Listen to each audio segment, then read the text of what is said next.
Calmer. Donc bonsoir à tous, merci de nous rejoindre. Nous sommes donc la plateforme de crowdfunding Happy Capital, qui défendons ce soir les intérêts d'Icartech. C'est une société dans laquelle on croit. On y croit parce que déjà on aime bien les fondateurs, c'est important pour nous, toujours dans la sélection des projets. Ensuite, le projet, est d'utilité publique, donc ça aussi on y est sensible chez Happy Capital.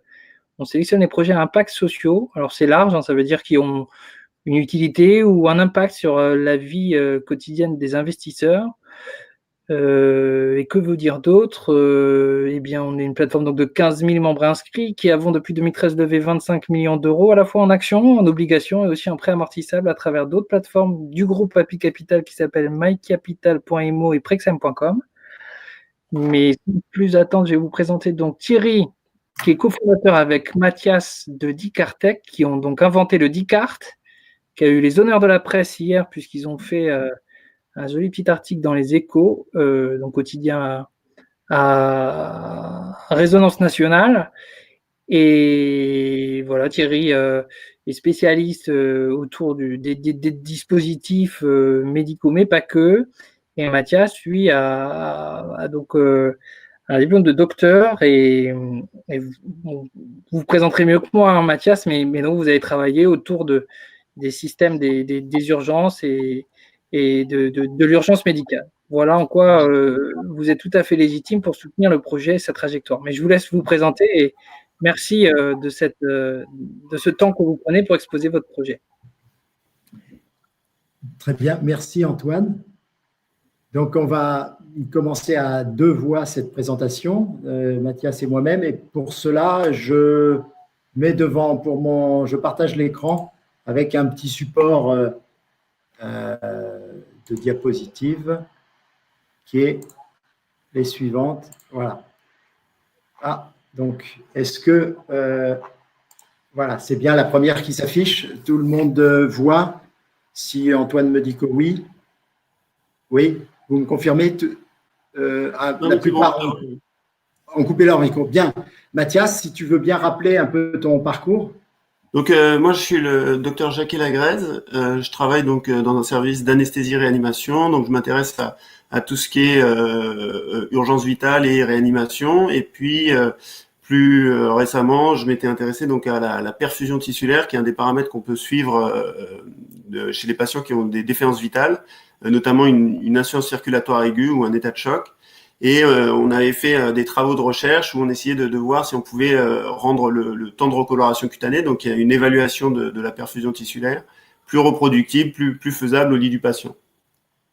Donc dans le cadre de ce travaux, j'avais déposé un brevet, et puis on a après, quand j'ai rencontré Thierry Bouet, on a créé en fait Dicartech pour essayer de valoriser ce brevet, puis d'aller jusqu'à un prototype, puis à des évaluations cliniques. Pour essayer de voir si l'idée qui était derrière fonctionnait réellement en pratique. Et pour moi-même, comme l'a dit Mathias, on s'est rencontrés il y a un peu plus de 4 ans maintenant. On n'a pas tout de suite travaillé dessus parce que j'étais en poste comme salarié dans une entreprise de dispositifs médicaux pour le soin des plaies. Et j'ai une formation d'ingénieur biomédical, docteur ingénieur, et j'ai réalisé l'essentiel de ma carrière de salarié dans les technologies médicales, dans les services de R&D et un peu affaires réglementaires, ce qui me donne une bonne expérience aussi pour plusieurs tâches techniques, certes, mais aussi d'enjeux réglementaires et puis marketing pour le projet à venir. Voilà, donc tout de suite, on va aller dans présenter un peu les enjeux médicaux de notre innovation par Mathias. Donc, comme je disais, le problème qu'on essaye de cerner avec cet appareil, c'est les problèmes d'insuffisance circulatoire aiguë. C'est quand les patients sont en état de choc. Souvent, c'est caractérisé par une hypotension artérielle, le fait que la pression artérielle baisse, mais pas toujours. Et en fait, la perfusion des tissus n'est plus adéquate et ça entraîne des défaillances d'organes. C'est-à-dire que le cœur, le foie, le rein vont se mettre à dysfonctionner, et c'est le cœur du travail du réanimateur, c'est de suppléer à ces défaillances d'organes, mais c'est aussi d'éviter qu'elles perdurent en mettant des thérapeutiques. Et pour essayer d'agir dessus, il faut pouvoir monitorer ce qu'on fait. Pendant longtemps, on s'est basé sur juste la pression artérielle, la fréquence cardiaque, le débit cardiaque. Puis après, on a évolué vers le lactate. Et les dernières études, ça montre que le temps de recoloration cutanée serait vraiment un paramètre à essayer d'évaluer pour le normaliser le plus rapidement possible. Le problème, c'est que ça reste une étude clinique, c'est-à-dire on le fait manuellement.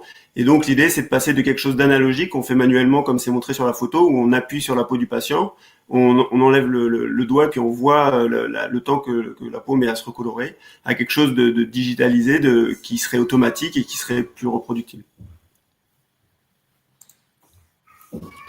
Donc la solution qui est venue assez naturellement, c'était de remplacer chacune des étapes qui est fait manuellement par quelque chose d'électronique. Donc l'idée, c'est un appareil qui va comprimer la peau avec un piston, puis le piston va se rétracter, donc ça permet que le piston appuie toujours à la même force, avec la même pression. Ça permet d'augmenter la reproductibilité. Et puis la caméra va enregistrer le temps que met la peau à se recolorer. Enfin, elle va enregistrer des images. Et puis après, avec un algorithme, on va essayer d'analyser ces images pour analyser le temps de recoloration cutanée. Donc, je vais laisser parler à Thierry pour le marché, mais en gros, nous, enfin, je me répète un petit peu. Donc, c'est les différentes buts du DICART, c'est de suppléer en fait aux faiblesses de la mesure manuelle, donc qui est actuellement opérateur dépendant pour la rendre opérateur indépendant, qui a une faible précision du fait de toutes les variables qui peuvent changer d'un opérateur à l'autre, à quelque chose de plus précis, quelque chose qui est pas assez reproductible à quelque chose de plus reproductible, et puis quelque chose qui nécessite une certaine expertise. Alors c'est pas forcément un médecin expert sur le sujet qui doit réaliser le temps de recoloration cutanée, mais quelqu'un qui vient d'arriver dans les structures hospitalières où les infirmières sont pas toujours formées à ce genre de mesures. Et donc là, l'idée, c'est de pouvoir avoir quelque chose qui nécessite pas d'expertise, qui peut être fait par l'infirmière d'accueil des urgences quand elle oriente les patients, ou par l'infirmière qui reçoit le patient en réanimation. Donc voilà, essayer de moins rendre cette mesure celle d'un expert. Voilà. En termes d'épidémiologie, ce sur quoi on insiste beaucoup, parce que c'est relevé par beaucoup de médecins qui font de la santé publique, c'est que dans les chiffres qui sont présentés en haut, à l'échelle européenne, sur 150 millions de visites annuelles, c'est 12 millions de patients, donc bien sûr pas la totalité, mais c'est énormément de patients qui présentent des signes d'insuffisance circulatoire. Mais seulement, alors il manque un chiffre là, mais seulement 5% de ces 12 millions, donc de l'ordre de 600 000 patients, présentent des signes sévères. Et donc, il faut détecter parmi tous ces patients, moins de 5% qui présentent des signes sévères, je le répète. Et pour cela, il n'y a qu'un moyen, c'est rendre l'examen fiable et rapide. C'est comme c'est un patient, un soignant qui a pris cette image-là, c'est détecter une aiguille dans une botte de foin. Pas tout à fait, mais 5% parmi les patients qui pourraient présenter des signes sévères et ne présentent parfois que des signes modérés. Seulement 5% présentent des signes sévères. Et par contre, dans des signes sévères, c'est près de 40% décèdent. Donc, vous voyez, c'est 250 000 décès parmi les 600 000 qui présentent des signes sévères. Donc, il est quand même très souhaitable, dès qu'on a identifié un signe sévère, de pouvoir après le suivre et le plus objectivement possible, avec les techniques qu'a mentionné Mathias, mais pas seulement. Et du coup, l'impact est énorme. Des travaux récents ont montré que quand on utilise le temps de recoloration cutanée comme paramètre de suivi, plutôt que le lactate, on a une sensibilité, on peut éloigner de la zone mortelle un grand nombre de patients, presque 10%. Donc c'est, encore une fois, pour prendre les chiffres européens, c'est la phrase qui est marquée en bas, c'est parmi 250 000, on pourra, avec une mesure fiable et automatique et non opérateur dépendant, sauver 25 000 vies. Donc, c'est vraiment extrêmement important. Alors, la slide suivante, elle présente une étude de marché que nous avons conduite très tôt quand on s'est lancé dans le projet. De quelle façon on s'y est pris? On a questionné avec notre principe de solution, c'est-à-dire encore une fois une maquette, et on a procédé à distance en interrogeant un grand nombre de soignants. On a eu de l'ordre de entre 50 et 100 réponses, je crois 80 réponses, et on a de 10 nationalités, 10 pays différents.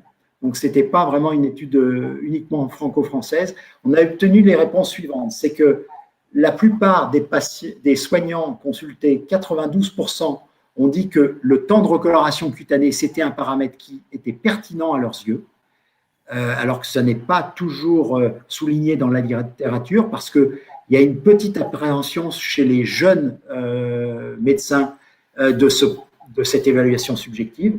Or, la plupart disent c'est partiellement pertinent, très pertinent ou parfaitement pertinent. Donc, c'est un paramètre qui ne subit pas il n'y a pas de controverse ou de débat médical. On ne dit pas ce paramètre-là est fantaisiste. Il est, dans 92% des cas, un bon indicateur de la perfusion périphérique que Mathias l'a souligné, on veut suivre. Et la deuxième question qu'on veut souligner dans ce slide, c'est que avec la méthode manuelle, 86% des cliniciens disent qu'ils ne sont pas à l'aise. Donc, ça veut dire qu'un appareil est bienvenu. Là, c'est DiCartec qui a écrit, ils attendent l'appareil DiCart, mais bon, vous l'avez compris, on n'est pas à l'aise avec la méthode d'aujourd'hui. Donc, maintenant, je vais vous dire un petit peu l'état d'avancement de notre projet. On est allé très loin dans le prototypage pour essayer d'intégrer dans un appareil à main, donc que vous voyez en photo, 3 fonctions. Une fonction mécanique qui est une pression calibrée reproductible, une fonction de vision avec une caméra de haute définition et un éclairage calibré aussi, parce que d'analyser la variation de couleur de peau, il faut que ça soit dans des conditions d'éclairage toujours les mêmes. On pourra dire un mot aussi sur les différentes couleurs de peau. Et puis, la troisième fonction, c'est l'analyse. Donc, il y a une électronique embarquée et un software qui analyse en temps réel. Dans le prototype, c'était en temps différé. On s'est appuyé sur un algorithme qui a d'abord été implanté dans un ordinateur qui traitait en différé les images. Et maintenant, il est implanté dans le prototype. Et on a montré que tout ça fonctionnait. On l'a montré tellement bien qu'on a pu réaliser 4 exemplaires d'un prototype fonctionnel et qui ont servi à conduire des essais cliniques. Il y a un embryon avant de conduire les essais cliniques dans la partie, je ne sais pas si vous voyez mon pointeur, il y a un graphique qui prévisualise une pré-étude qu'on a fait avant l'étude clinique sur volontaires sains, dont Mathias va dire un mot, pour voir si les mesures automatiques du temps de recoloration cutanée étaient corrélées à l'analyse clinique visuelle et manuelle du clinicien. Et on a une bonne corrélation. Donc, on a levé tous les obstacles techniques. Je ne dis pas réglementaires, parce que les appareils qui sont dans les vignettes que vous avez sous les yeux, ces appareils ont été faits en mettant de côté temporairement les contraintes médicales. Et pour ceux d'entre vous qui connaissent la réglementation médicale, bon, il y a pas mal de certifications, de validations et de justifications, dont une analyse de risque approfondie à réaliser pour obtenir la certification. Donc, voilà un peu l'état d'avancement. Comme il a été dit au début aussi, l'aventure d'ICARTEC, de ce projet, il est basé sur un brevet qui décrit l'appareil et le consommable que l'on va proposer pour faire ces mesures. Donc, c'est au début un brevet français qui a été déposé tout début 2015, pour lequel on a demandé une procédure internationale, PCT, et on a fait un choix qui était difficile à l'époque parce qu'on n'était pas très riche. On l'a étendu à l'Europe et aux USA uniquement. Et maintenant, on a, je dirais, on peut difficilement l'étendre à d'autres. On a passé les fenêtres d'opportunité pour l'étendre à d'autres zones du monde, mais enfin, on est déjà bien protégé. L'organisation que l'on souhaite adopter pour industrialiser cet outil, et je vais dire après le business model qu'on va appliquer, il repose sur on dirait en anglais fabless, hein, c'est-à-dire la fabrication par des sous-traitants le plus proche de chez nous, parce que vous allez voir, on parle de petites séries, et puis par contre, toute la maîtrise réglementaire, c'est-à-dire le fabricant déclarant responsable de la mise sur le marché sera d'Icartec, et donc on maîtrisera bien sûr tout l'aspect réglementaire et les validations cliniques, c'est-à-dire que personne d'autre ne pourra détourner notre projet, bien sûr. Voilà. Donc, alors, cette faisabilité industrielle, enfin, la réalisation de ces prototypes nous a aussi permis de conduire une étude économique, un petit peu, pour voir un petit peu dans quelle tranche de prix de revient on se trouve. Voilà. Et donc, on arrive au résultat suivant. L'instrument aura un prix de revient industriel de l'ordre de 300 €. On est en dessous aujourd'hui. Alors, mais dans cet ordre de prix, on est en dessous. On a dû faire des approximations avec deux types de paramètres qui sont effets ciseaux, c'est-à-dire on a fait 4 exemplaires, donc c'est une toute petite série, donc on a été pénalisé dans l'approvisionnement des matières premières, mais en même temps on a fait l'impasse pour l'instant sur les contraintes médicales, donc de qualité médicale. Donc petite série égale, on a explosé le prix de revient, mais en même temps, donc on peut facilement le baisser quand on passera à quelques centaines d'instruments par an. Mais en même temps, on va renchérir ce prix. Donc, globalement, on est dans un prix très représentatif. Et cet appareil, il sera utilisé avec un consommable. Et là, c'est un protecteur de propreté, d'hygiène, qui évitera les infections croisées. Parce que la mesure, comme vous l'avez vu dans les vignettes du début, s'applique sur de la peau saine, non lésée. Donc, a priori, on peut se dire... il n'y a pas de risque d'infection, mais en même temps, encore une fois, il faut tester beaucoup de patients pour détecter les patients à risque. Et donc, il peut y avoir des patients qui peuvent avoir la peau souillée si c'est un choc hémorragique, par exemple. Enfin, si c'est lié dans le cadre d'une traumatologie. C'est des patients qui peuvent avoir une sérologie qui n'a pas été contrôlée. Voilà. Donc, c'est quand même... et ça évite, alors je le dis un peu plus loin, de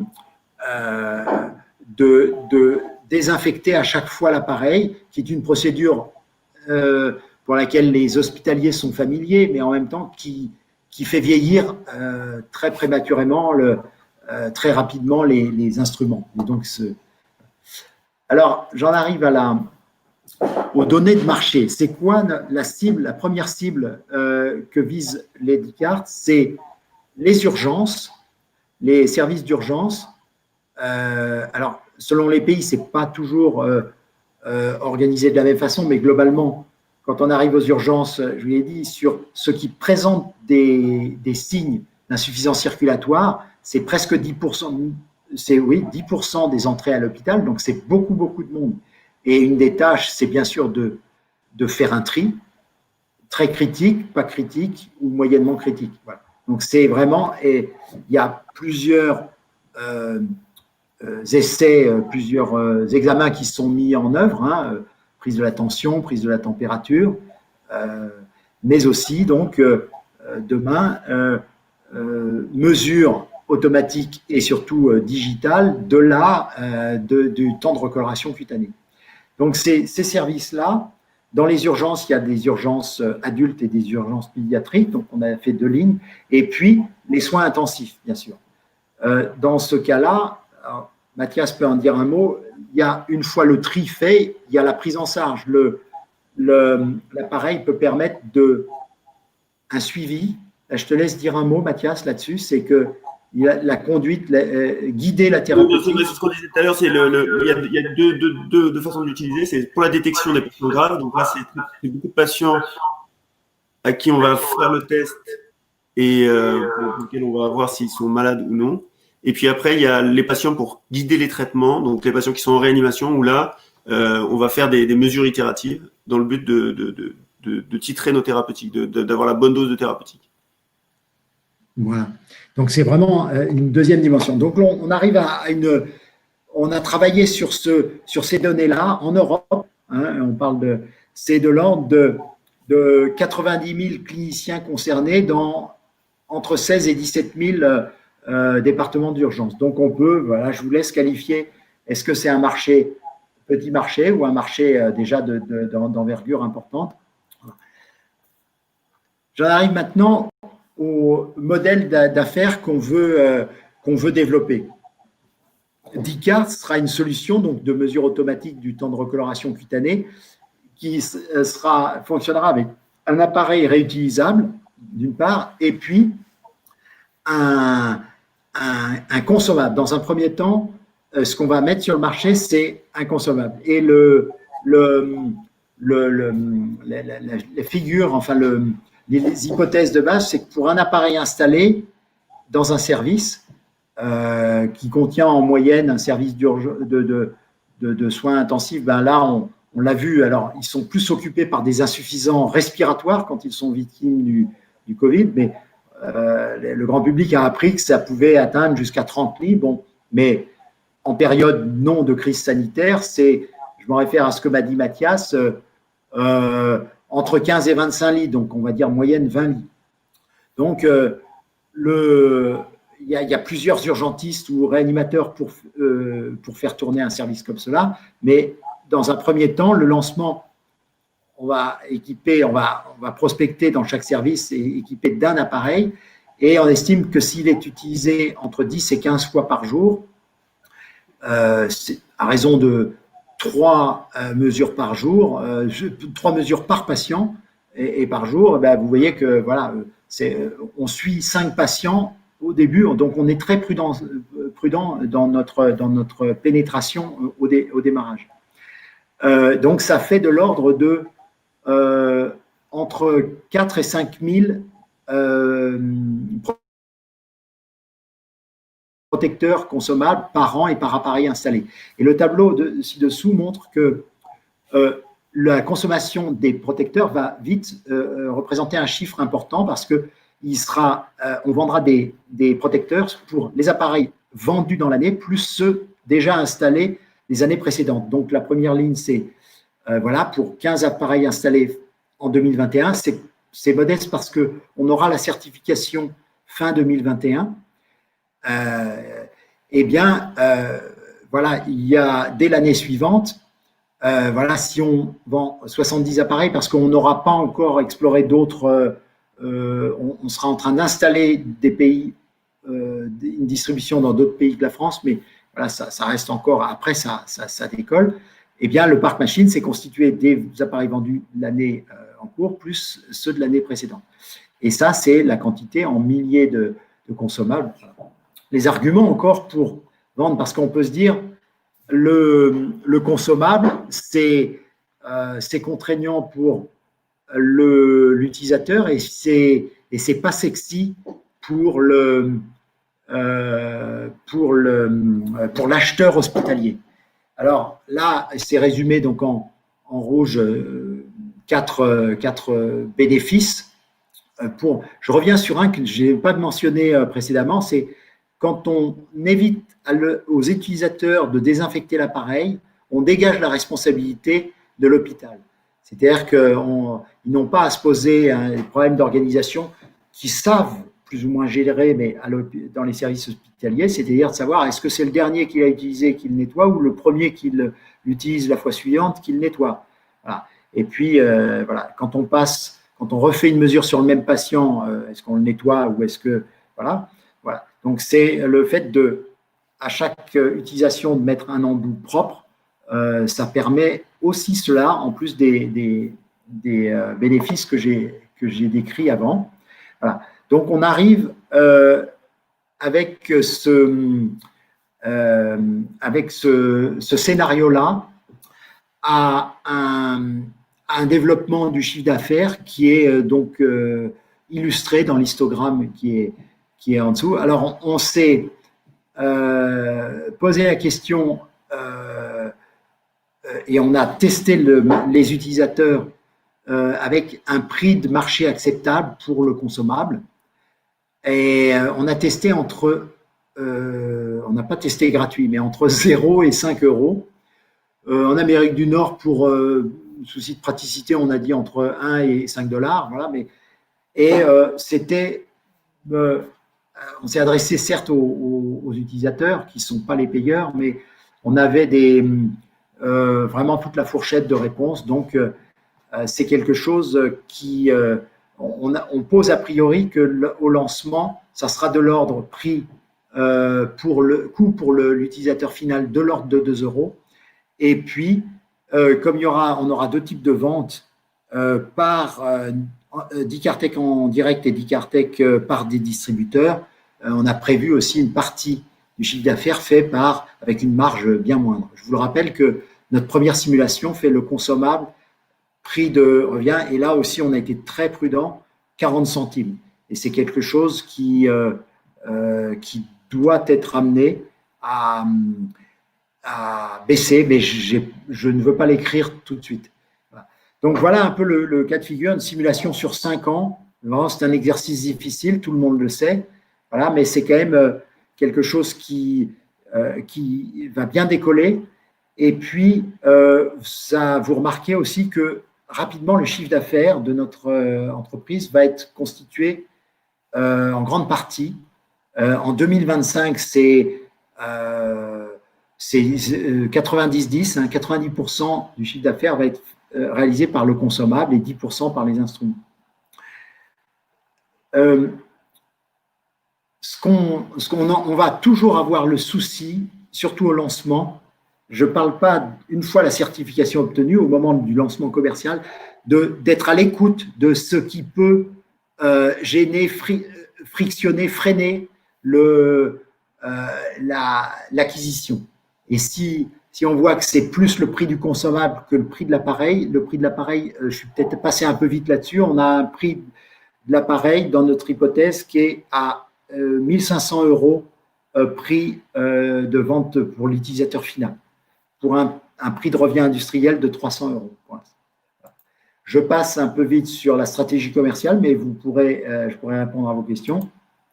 Et donc, comme je l'ai dit, ça aussi, je vais passer un peu vite. On a 3 segments. Notre cœur de cible, c'est vraiment réanimation ou soins intensifs. Bon, c'est 2 appellations selon les pays, les organisations qui se rapprochent. Urgence pédiatrique et urgence adulte. Du coup, donc, bien sûr, il y a un positionnement qui est différent. On ne parle pas de la même façon à un urgentiste et à un réanimateur. Donc, ça va être travaillé avec les distributeurs. Et il y a d'autres applications. Alors, je les nomme parce que je crois que je n'ai pas de slide dessus.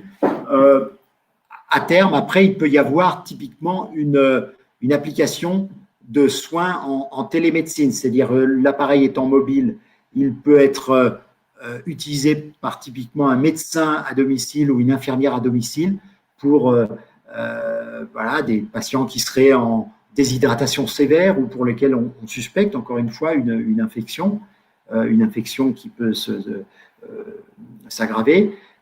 Ça peut être appliqué en médecine mobile ou médecine d'urgence, médecine de catastrophe, pardon. Médecine mobile, vous voyez, SAMU, parce que typiquement, c'est intéressant de pouvoir très tôt, encore une fois, on pensait à un scénario, typiquement un choc hémorragique, il y a une personne qui a une grosse perte de sang, on ne sait pas combien de pertes et depuis combien de temps. Donc, le temps de recoloration cutanée peut qualifier ou aider à qualifier un peu ce genre de choses. Ça, donc, il y a d'autres marchés potentiels en deuxième intention. J'en arrive maintenant aux besoins de financement où parfois je qualifie aussi ce tableau de roadmap, de feuille de route d'Icartech. Alors, je me doute que vous avez peut-être des difficultés à lire, mais c'est l'esprit qui compte et les chiffres, les masses de financement en jeu. Les 3 pavés en bas, les 2 premiers en bleu expliquent comment on s'est financé jusqu'à présent. En premier lieu, c'est les fondateurs qui ont amené au capital et des fonds propres en compte courant associé. Et puis, on a rapidement ouvert à, je dis love money, c'est famille, amis, voilà, le capital, à hauteur de 9%. Et puis, on a eu des aides de la BPI. Et puis, très rapidement après, le pavé bleu montre qu'on a concouru à plusieurs appels à projets et on en a gagné un appel d'offres européen sur qui s'appelle Innovation H2020. C'était Smart System and Electronic. Il y avait deux thèmes principaux, pas que, mais qui étaient agrotech, donc c'est vraiment pas nous, et Health-tech, voilà. Et ça nous a amené, on avait demandé 200 000 euros et on a obtenu quasiment 200 000 euros.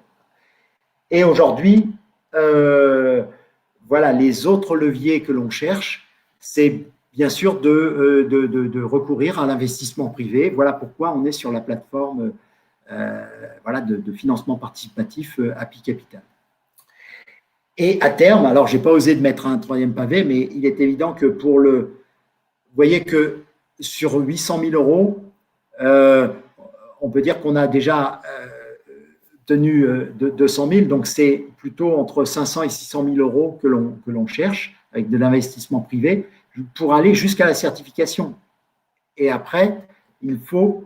Alors, ce chiffre-là est mis un petit peu grosse maille, hein, mais il faudra faire appel à nouveau après je dirais après vous, après les souscripteurs de Happy Capital, à d'autres investisseurs privés. Alors, il y a un débat dans notre équipe, et je vais la présenter le reste de l'équipe, sur business angel ou fonds d'investissement. Voilà. Mais bon, rien que de très, pas très original. Voilà.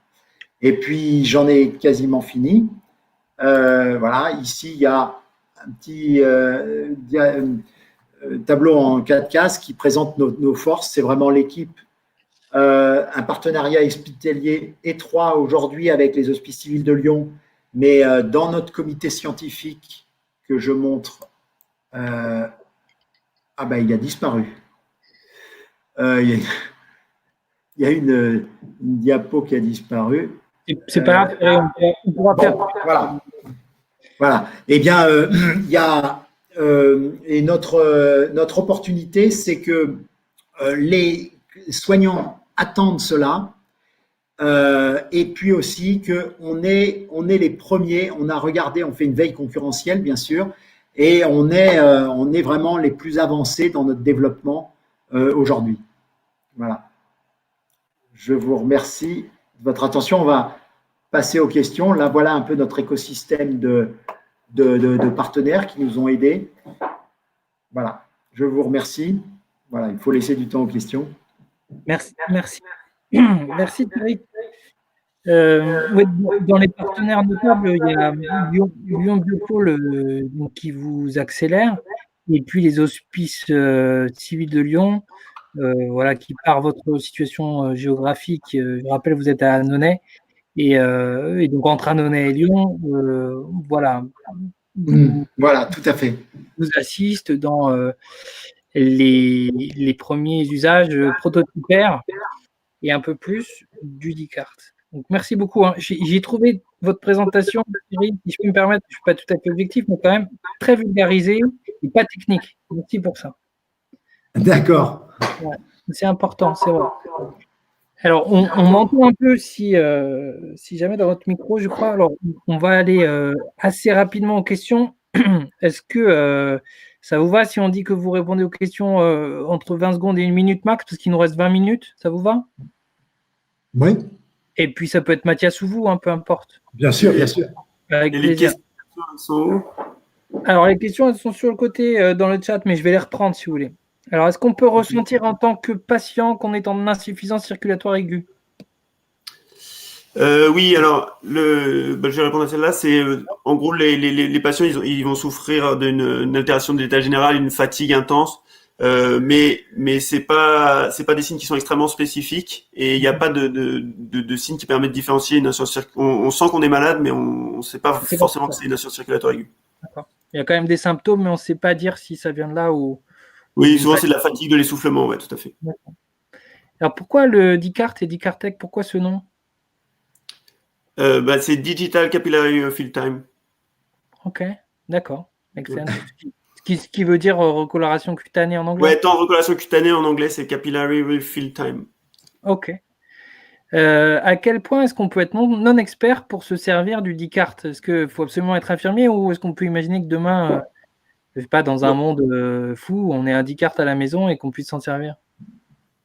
Alors, je pense qu'il n'y aurait pas forcément d'intérêt parce que, si, on peut tout imaginer, mais il n'y aurait pas forcément d'intérêt à le faire à la maison. Et effectivement, comme disait Thierry, c'est plus les endroits, que ce soit les urgentistes, les pompiers éventuellement, ou tous ceux qui interviennent dans le cadre de l'urgence, là, il y aura un intérêt. Mais après, oui, effectivement, l'appareil, là pour l'avoir utilisé, nous, sur l'étude clinique qu'on a réalisée aux Hospices civils de Lyon, il est très facile d'utilisation. Ok. Et alors, dans quelles conditions de santé présente-t-on des risques d'insuffisance circulatoire? En d'autres termes, est-ce qu'il y a des corrélations avec d'autres maladies ou une condition, je ne sais pas, l'obésité par exemple, ou je sais pas, l'hémophilie, peut-être que c'est des questions. Non, en fait, donc l'insuffisance circulatoire aiguë, on va dire, il y a les trois grands types les plus fréquents, c'est le choc cardiogénique, et là, c'est l'infarctus du myocarde, donc tout ce qui est tabagisme, obésité, hypertension, tous les risques cardiovasculaires qui vont donner des insuffisances circulatoires aiguës sur des formes de choc cardiogénique. Et après, il y a le choc septique, alors ça, c'est le plus. Alors, il y a peut-être des facteurs favorisants comme le fait d'avoir des pneumopathies chroniques ou des bronchites chroniques qui vont favoriser les pneumonies, mais c'est principalement les pneumonies ou le SARS-CoV-2, par exemple, qui donne ce genre de tableau avec des atteintes respiratoires, mais il y a aussi des atteintes systémiques. Dans le Covid, il y avait 20% des patients qui présentaient une insuffisance circulatoire aiguë associée. Donc, c'est des choses qu'on voit comme ça, associées à d'autres maladies de temps en temps aussi.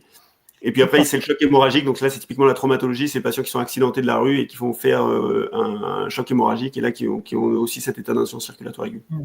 D'où votre proximité avec les urgences et d'où l'utilité dans les cas de choc septique. Oui, voilà. Donc, en fait, c'est très large. En fait, les cas d'insuffisance circulatoire aiguë, ça recouvre pas mal de pathologies, comme je le disais. Et et typiquement, ça va être les urgentistes, les interventions type pompiers SMUR, et puis les services de réanimation qui vont prendre en charge ces patients. Donc, c'est eux qui vont être intéressés par ça. D'accord. Alors, une autre question, là, j'en saute une, mais comme vous êtes bien parti, Mathias, j'en profite. Est-ce que le Dicart pourrait demain aussi permettre de mesurer la tension, la température, pour embarquer encore plus de fonctionnalités? Et est-ce qu'il y a une corrélation entre la tension, la température et la circulation sanguine? En gros, est-ce que si j'ai de l'hypertension, je suis plus sujet à la circulation alors effectivement, c'est une question qui passionne les chercheurs. Moi, je suis actuellement en thèse de science sur ce sujet-là, vraiment spécifiquement. Est-ce qu'il y a un lien entre par exemple, l'état macrocirculatoire, la pression artérielle, le débit cardiaque et la microcirculation? Et en fait, on voit que c'est dissocié, qu'il n'y a pas un lien total. Donc en fait, si on l'analyse pas, on peut passer à côté. Donc c'est pour ça que parfois, justement, on disait, typiquement le choc, c'est une hypotension artérielle, mais parfois les patients, ils n'ont pas d'hypotension, ils sont déjà très choqués. Il faut les détecter. Le seul moyen, c'est d'évaluer la perfusion tissulaire, comme le taux de recoagulation cutanée. Et un Dicart multifonction? Ah ouais, le Dicart multifonction, non, on pourrait imaginer que ça se mette sur une plateforme qui vient en plus. Par exemple, il y a déjà par exemple, les SMURistes, quand ils vont, les gens du SAMU, quand ils vont sur place, ils ont un appareil qui mesure, qui fait un ECG, qui fait la pression artérielle, donc tout est relié à un seul moniteur, et on pourrait imaginer que le Dicart soit relié, puis donne aussi des informations là-dessus. ECG, Mathias? Et l'ECG, Ouais, non, ce serait une technologie différente. Ouais. Mais ça veut dire quoi, ECG, l'acronyme, pourquoi c'est? Ah, l'ECG? Ouais. C'est l'électrocardiogramme. Voilà, merci. Super.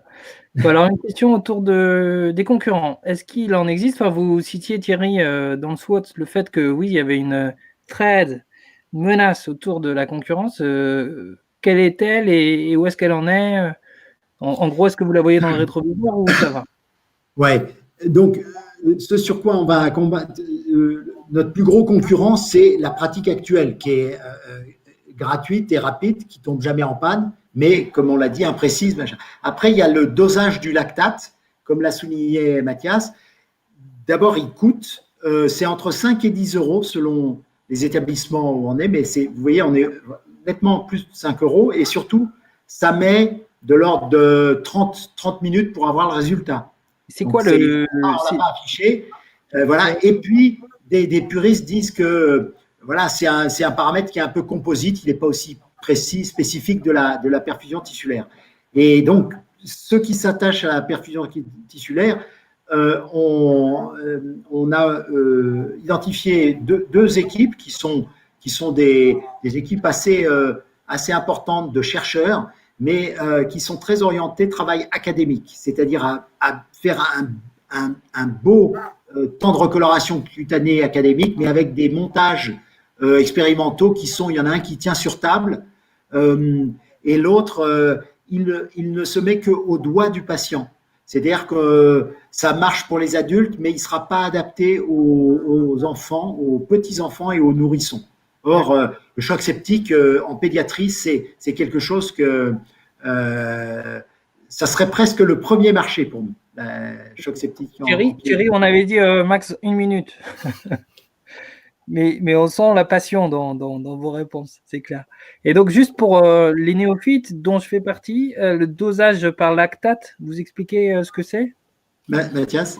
Ouais, en fait, c'est actuellement c'est vraiment pour les stratégies pour guider les traitements en réanimation. On suit les patients qui ont l'insuffisance circulatoire aiguë par des dosages itératifs du lactate, qui est un marqueur pareil, que les tissus sont mal perfusés. En fait, c'est les cellules qui se mettent à générer du lactate quand elles ont pas assez de sang qui arrive jusqu'à elles. Et donc, l'idée, c'est, on mesure ce paramètre, et s'il baisse, c'est qu'on est bon, et puis s'il continue à monter, c'est que les stratégies mises en œuvre, elles sont insuffisantes. Ok, merci beaucoup. Est-ce qu'on peut expliquer la valorisation actuelle de Dicartec et quelles sont les projections à moyen et long terme? Alors, les projections, vous les avez données, mais néanmoins, il y avait un élément qui manquait, c'était à partir de quelle année est-ce que vous serez à l'équilibre? À partir de quelle année on est à l'équilibre? Oui, très bonne question. Il ne faut pas que je mette ça sur le même. On est à l'équilibre avec les hypothèses que j'ai présentées en 2024. D'accord. Ok. Et donc on commence à gagner de l'argent, enfin, donc à pouvoir avancer après 2024. D'accord. Oui. Ok. Et la valorisation actuelle, donc d'1 942 000 sur le site, bon, je réponds avec vous, si vous en êtes d'accord, oui. Elle a été faite sur la base de résultats d'exploitation, moins les amortissements, donc classiquement ce qu'on appelle l'excédent brut d'exploitation, projeté sur plusieurs années, ramené avec des coefficients de probabilité de moins en moins probables plus le temps avance, et le tout moyenné avec des comparables boursiers sur des medtech, puisque vous êtes une medtech, c'est-à-dire une société non pas qui vise à faire un candidat médicament ou un médicament, mais un dispositif médical. Donc on a des ratios comparables qui nous ont permis d'arriver à 1 942 000.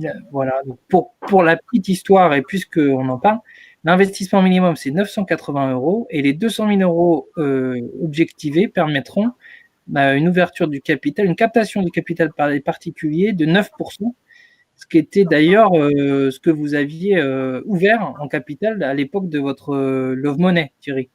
Première, absolument, oui. Voilà. Vous marchez par 9. Voilà. Alors, en industrialisation, est-ce que vous pourriez... Si on atteint 200 000. Voilà, mais il n'y a pas de raison. C'est un projet qui le mérite. En industrialisant, est-ce que vous pourriez baisser le prix de revient de 300 là, que vous nous aviez proposé? Et si oui, à combien à peu près?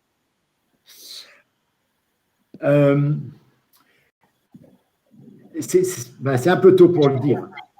Donc, c'est pour ça qu'on est prêt. Mais il n'y a pas de raison qu'on ne baisse pas. Parce on va faire une carte électronique spécifique, mais elle-même prend des composants qui, mois après mois, baissent. Par exemple, la caméra à haute résolution, on s'aperçoit qu'on peut… Alors, il faut qu'elle soit autofocus, mais en même temps, on s'aperçoit qu'on peut… on a été très exigeant en résolution, on peut baisser la résolution. Donc, c'est un composant qui pèse lourd. Les batteries aussi, moteurs électriques, qui sont des composants qui pèsent lourd. Donc, oui, c'est quelque chose raisonnablement qui peut baisser. Ok.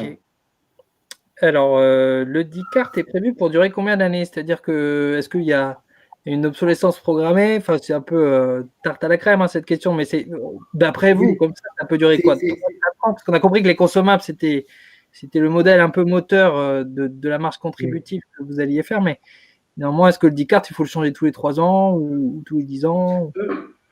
Alors, vous l'avez vu, c'est le corollaire du modèle économique qui, en première intention, j'insiste bien, pour les premières années, ça va être basé là-dessus parce on réfléchit en même temps à quelque chose sur un service sur l'échange de données ou le stockage des données. Bon. Mais comme il est basé et pour beaucoup sur le consommable, on fait un instrument, donc encore une fois réutilisable, qui d'emblée sera assez robuste pour ne pas se poser de questions les premières années et autant que possible ne pas construire presque de services SAV. C'est-à-dire que s'il y a une défaillance, on le change, on le remplace. Voilà. Donc c'est vrai que ça ne sera pas programmé, mais on le veut robuste pour que même avec des chocs et une utilisation comme on peut avoir à l'hôpital, ça Mathias pourrait nous vivre, reste fonctionnel 3-4 ans. Voilà. Mais s'il défaille avant, on le change et on le remplace immédiatement. On regarde si c'est une on simple, mais voilà, on ne fait pas de réparation in situ. Garantie 4 ans, très bien, c'est retenu. Oui, voilà, c'est un petit peu j'ai pas encore le slogan. Ça peut être un argument de vente. Hein. Après tout, si votre modèle s'établit sur du 80-20 consommable instrument, ça se défend. Comment comptez-vous atteindre les 16 000 départements urgentistes? Alors, vous n'avez pas trop parlé, mais si en une minute, on peut parler de la stratégie, plutôt B2B, hein, d'après ce qu'on comprend, évidemment, distribution et votre approche vers les professionnels. Oui. Eh bien, dès maintenant, alors qu'on est à 15 mois de la certification, on a réfléchi avec les conseillers. Alors, la slide a disparu, je suis désolé, mais on est 5 dans l'équipe, plus un comité scientifique quand il y a 4 personnes aujourd'hui. On a réfléchi avec l'équipe d'Icartech au fait, enfin, d'abord, on constate que d'Icartech, avec un seul produit, aura du mal à se payer.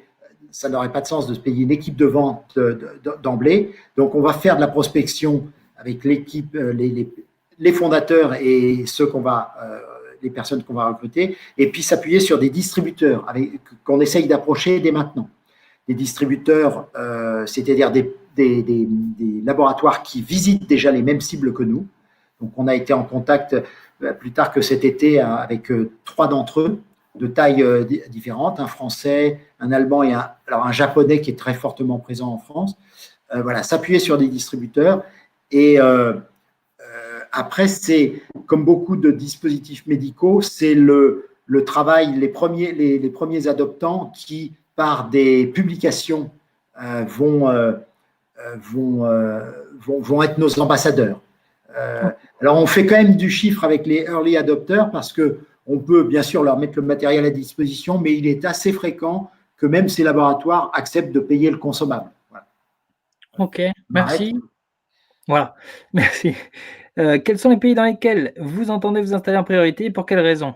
Alors, j'imagine la France, mais vous avez parlé d'endroits où vous aviez déposé votre propriété intellectuelle, dont les US, et je ne me rappelle plus quel autre… l'Europe de manière générale, c'est ça? L'Europe de manière générale.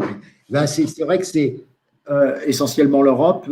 Alors, ça va être un peu construit et un peu les opportunités de partenariat avec des distributeurs. Si on a un distributeur qui d'emblée dit je suis très puissant et j'ai envie de distribuer sur toute l'Europe du Nord, ça va être ça. Mais traditionnellement, les Français sont bons quand ils distribuent dans les pays mitoyens de la France. Espagne, Italie, Allemagne, Benelux. Ok.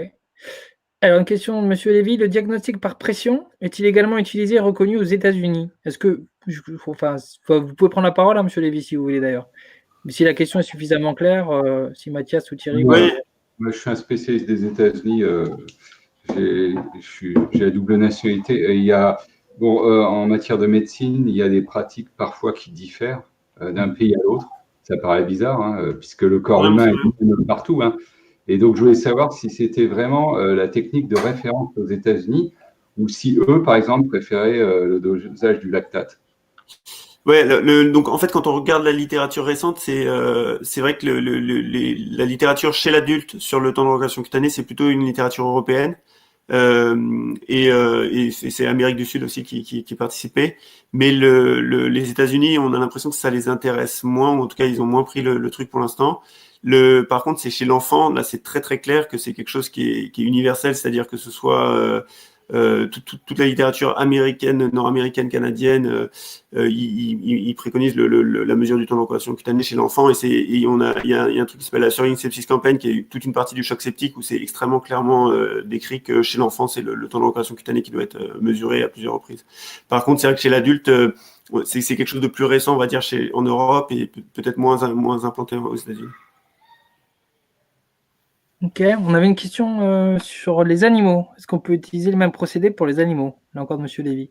Oui, alors c'est utilisé en clinique vétérinaire au jour d'aujourd'hui, avec principalement sur les gencives en fait, puisque c'est l'endroit où on peut avoir une peau glabre en fait, sans poils. Enfin, c'est une muqueuse d'ailleurs, mais ils le font sur la gencive. D'accord. Et donc on peut être en tant que chien sujet à sur circulatoire aigu, ouais, tout à fait. Ouais. Oui,